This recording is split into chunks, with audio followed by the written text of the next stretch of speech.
Hey all, it's Bronco Billy. Promised I'd put up this vid. I haven't seen one anywhere on YouTube or anywhere on the web on this gun. This is the Rohm RG24 22 Revolver. I've been trying to find information anywhere on it and just can't find nothing. One guy I talked to had all the schematics, he thought, on every Rohm pistol ever made, and he does not have the RG24. Can't find any videos on how to clean it, disassemble it, you know, anything like that. Had a couple of people ask for me to do a video on it since I've done a little bit of work with this gun. When I got this gun, it was in a box, it was in pieces, it had been painted with thick black paint. Wasn't even sure if all the parts were there. I got it for almost nothing. That's the only reason I did get it. But figured I'd show y'all how to do this. I'm not a gunsmith, so you know, this may not be perfect or anything, but here you go. I'm going to start by taking off the grips first, and you could probably do this great in just about any order on most of this stuff. Single screw on each one of the grips, pretty much like any pistol out there you'd see.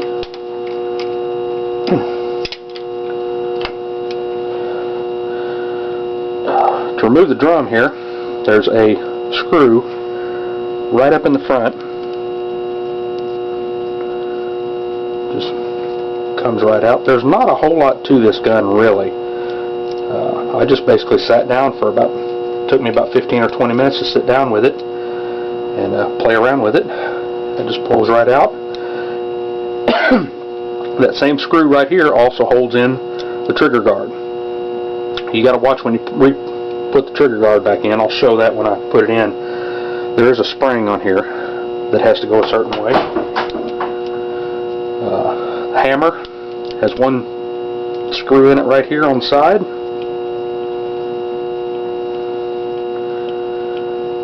And it is fairly tight because of the spring holding tension on it. Pull it out with a pair of needle nose, and that will just lift it up out of there.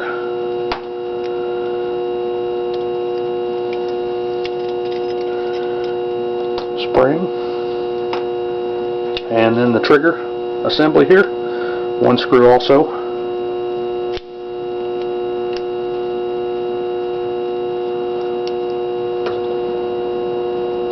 Watch when you remove this trigger, there are a couple of little springs inside with the trigger assembly. And that's it. There's not much to this thing. The frame is completely stripped now. The only other thing you could do, the barrel, there's a pin that holds the barrel on right here. If you press that pin out, you can remove the barrel and the sight rail up front here. I'm not going to do that because I don't want to mess with that, but if you would ever need to. I have found parts available online. The only part that you cannot get for this gun still is the frame. You can get replacement barrels, you can get replacement sight rails, pretty much anything on there, and they're fairly inexpensive. Springs for $1, you know, most of the parts on it, just a couple of bucks each for any of the parts. Reassembly is just as easy. I will show you a couple of the parts on here. The trigger assembly here, there is a little bitty spring right here inside the back of the trigger. Make sure that's in there. And then that just fits right in just like that. Now I don't know if there's any way specifically. Now this does fit up in here. This is the catch for the back of the drum up here that comes through. You want to make sure that is up and sticking through into the back of the frame there. And you also want to make sure that spring is in place. You can see that spring underneath down here once you get it in place to make sure it's still there. Tighten this back in. Now, hammer spring.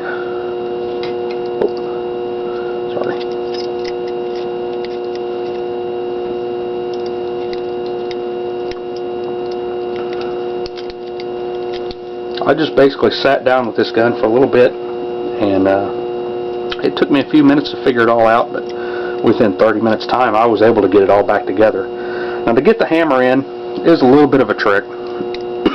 It's got to go down in the area in there. You got to pull the trigger back.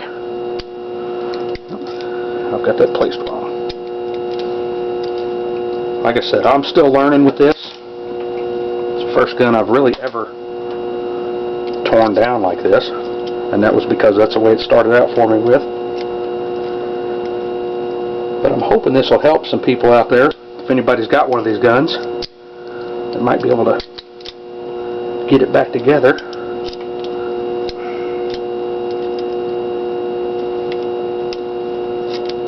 Remember, I'm not a professional, I just play one on TV.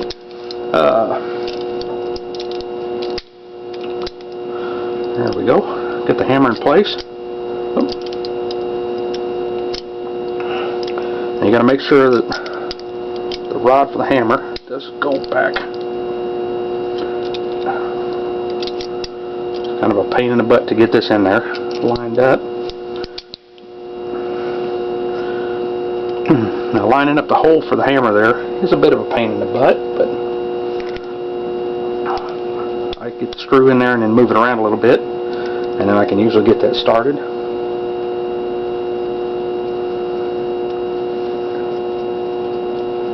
Screw that in there.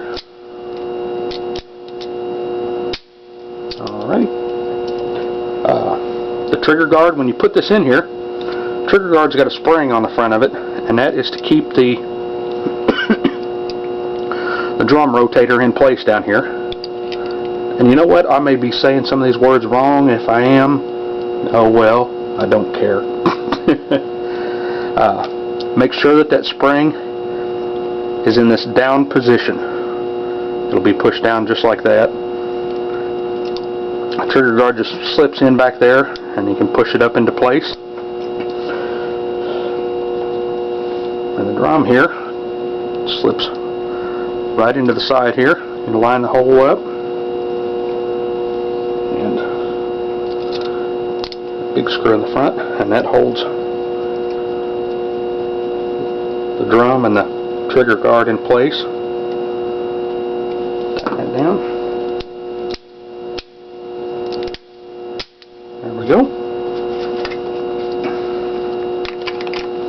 Grips go back on, one screw. I have found some really cool grips for this gun on eBay and on a couple other sites where I found some of the parts. Found some really cool looking polished brass grips. If this gun wasn't such a little piece of crap, I would probably get them. But this thing's been grinded. The frame's got a lot of scratches on it, and it's just not worth doing anything like that. Really nothing to it. There's not a whole lot there. There are a couple these little washers that I've got left here. The spring in this one is weak for the hammer. I'll go back at a later time and put those back in there, but it keeps the spring compression on it. Decent little gun. I've shot it once. Shot good.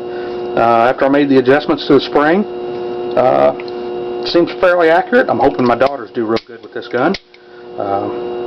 If you guys have any questions, post them in the comments below, and thanks a lot.